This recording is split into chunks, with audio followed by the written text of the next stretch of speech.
இத்தேசத்தின் ஜனங்களுக்கு விரோதமாகவே இத்தேசத்தின் அதிபதியானவன், தமிழ் மக்களுக்கு விரோதமாகவே மு.க. ஸ்டாலின். எனக்கு தெரியாது, கடவுள் வார்த்தை, தெரிந்து கொள்ளுங்கள். ஆட்சி அதிகாரம் உனக்கு முடிவுக்கு வருகிறது.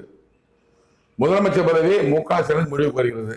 இந்த தேர்தலை முடிவுக்கு வருகிறதா, இதற்கு முன்பாகவே முடிவுக்கு வருகிறதா என்று எனக்கு தெரியாது. கடவுள் வார்த்தை, பொறுத்து பார்ப்போம்.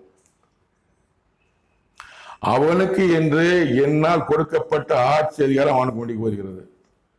முதலமைச்சர் கொடுத்தது கடவுள் தான். மு.க. ஸ்டாலின் முதலமைச்சர் பதவி வருவார் என்பதை ஜெயலலிதா இறந்துடனே சொன்னார் என்று. அதாவது நான் தனி எபிசோட போட்டிருக்கேன், மாமலை மாட்டு ஒளிபரப்புறேன் பாருங்க.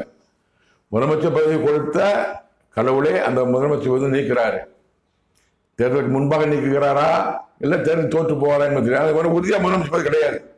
தேர்தலுக்கு முன்பாக நீக்கலாம் இல்லை தேர்தலில் மு.க. ஸ்டாலின் ஜெயிக்க மாட்டான் உறுதியாக கூறிய கடவுள் வார்த்தை.